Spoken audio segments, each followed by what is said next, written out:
Bienvenue dans cette nouvelle édition du QG News. Au sommaire de l'actualité, en vigueur depuis 1983, le Code général des impôts au Togo est en passe d'être revisité. Un projet de loi récemment voté ambitionne notamment d'offrir une fiscalité plus ouverte en direction des petites et moyennes entreprises.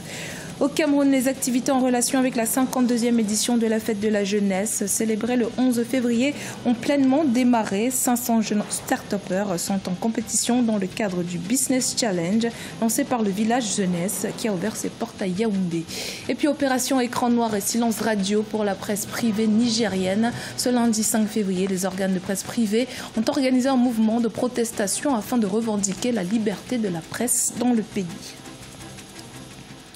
Mais tout d'abord, les Guinéens sont dans l'attente de résultats provisoires des élections communales du dimanche 4 février. Le dépouillement et la centralisation des résultats se poursuivent selon la commission électorale. En attendant, des votes multiples par procuration autorisés par la loi guinéenne font polémique dans les états-majors politiques. Les opposants affirment que l'utilisation de ces procurations ne profitera qu'aux partis au pouvoir.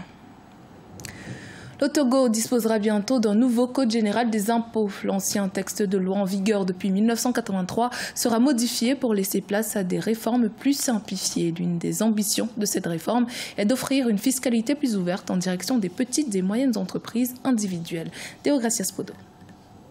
Le gouvernement togolais a adopté un nouveau projet de loi portant modification de l'actuel Code général des impôts en vigueur depuis les années 80. Si le texte obtient l'aval de l'Assemblée nationale, les nouvelles mesures seront effectives à partir du 1er janvier 2019. Celle-ci prévoit une réforme en profondeur du système fiscal en fournissant à l'Office des recettes les moyens juridiques en vue de mener une action efficace sur le terrain. La rationalisation de la structure du système fiscal en fusionnant ou en supprimant certains impôts et taxes physiques dont les règles de détermination des revenus catégoriels ont été simplifiées et de l'impôt sur les sociétés au taux d'imposition réduit à 27% dans l'optique d'une réduction progressive vers le taux plancher de 25% de la directive de l'UEMOA. La réforme proposée par les autorités togolaises s'appuie essentiellement sur certains principes, notamment une fiscalité plus ouverte au profit des petites et moyennes entreprises individuelles. Désormais, les taxes sur les salaires, la surtaxe foncière sur les propriétés insuffisamment bâties, l'impôt sur le revenu des transporteurs routiers seront supprimés. En revanche, une nouvelle modalité d'imposition est intégrée dans une nouvelle formule de la taxe professionnelle unique. Il faut revoir le code des impôts, mais en l'adaptant à nos réalités. Sur le plan macroéconomique, nous sommes dans une situation difficile. Qu'est-ce qu'il faut faire? Est-ce qu'il faut baisser l'impôt sur les revenus pour permettre aux entreprises de pouvoir être beaucoup plus compétitifs tout en compensant au niveau de l'assiette fiscale? Ou bien est-ce qu'il faut monter l'impôt sur les sociétés et pénaliser les entreprises?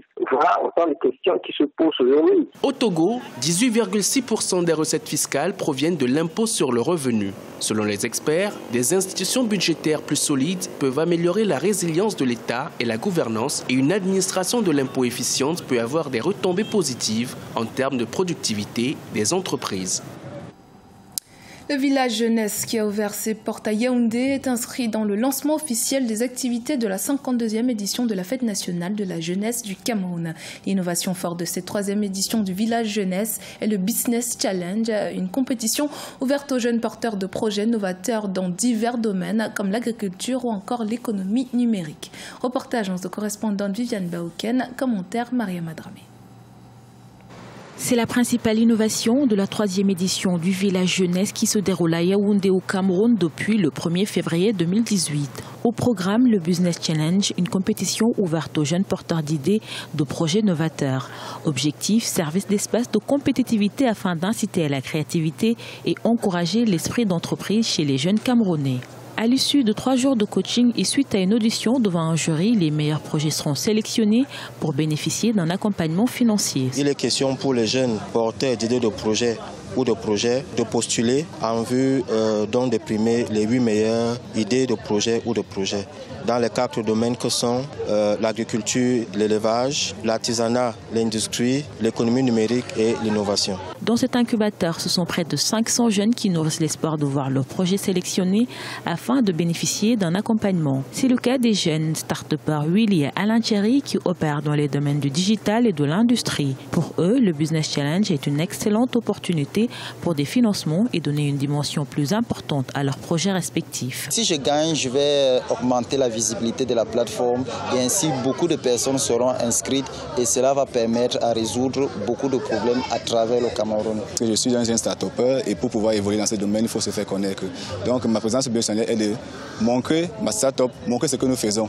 Et si jamais cela interpelle, de pouvoir attirer des potentiels financeurs, que ce soit l'État ou les partenaires privés. Officiellement lancé le 1er février 2018, le village jeunesse, encore appelé la onzaine de la jeunesse, est présenté comme un lieu de rassemblement, de brassage, d'échange et d'intermédiation en faveur de toute la jeunesse camerounaise.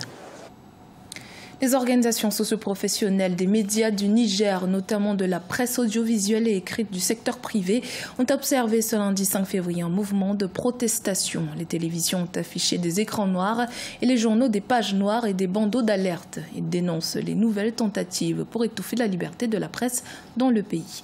Reportage dans notre correspondance à Doualizé Mokhtar. Au Niger, la plupart des chaînes de radio, télévision et des journaux privés ont observé ce 5 mars une journée de protestation contre les pressions qu'ils subissent de la part des autorités, dont entre autres une opération de contrôle fiscal allant de 2014 à 2018 qui, selon eux, vise à les étouffer. Et c'est à travers un mot d'ordre d'écran noir pour tous les programmes télé et des pages noires et bandeaux d'alerte pour les journaux, avec comme message non à l'assassinat de la presse nigérienne. C'est-à-dire que les gens se cachent derrière la loi, en réalité, pour faire taire des médias mal pensants. Et nous pensons que cet avis général de passation du contrôle fiscal s'inscrit malheureusement dans cette dynamique. Pourquoi? Parce que dans l'histoire politique du Niger, depuis l'avènement de la démocratie dans ce pays, c'est la première fois, je dis bien la première fois, que les médias indépendants font l'objet d'un contrôle fiscal. De leur côté, les autorités ont toujours soutenu que l'environnement juridique assure un plein épanouissement de la liberté de presse, estimant que la liberté de la presse est une réalité tangible dans le pays. Néanmoins, les organisations socio-professionnelles et les promoteurs ont aussi appelé les organes de presse privés à mettre fin aux couvertures médiatiques de toutes les activités organisées par le gouvernement. Il y a quelques semaines, 1, 2, 3 semaines de cela, où des journalistes reporters de radio ou de télévision, en l'occurrence, se sont vus littéralement molestés par des agents de forces de défense alors qu'ils étaient sur un terrain donc, de reportage pour recueillir des informations. Et pire, ils se sont également vus leur matériel de reportage confisqué. Alors tout cela, nous estimons que c'est des manœuvres, des tentatives pour essayer donc d'étouffer la liberté de la presse. Le Niger compte une dizaine de télévisions privées, une vingtaine de radios privées, ainsi qu'une cinquantaine de journaux. En 2017, le classement de Reporters sans frontières sur la liberté de la presse dans le monde a mis en exergue un recul du Niger de la 52e place en 2016 à la 61e aujourd'hui. Dans l'actualité également, ce mardi 6 février marque la journée internationale de la tolérance zéro à l'égard des mutilations génitales féminines déclarée par l'Organisation des Nations Unies.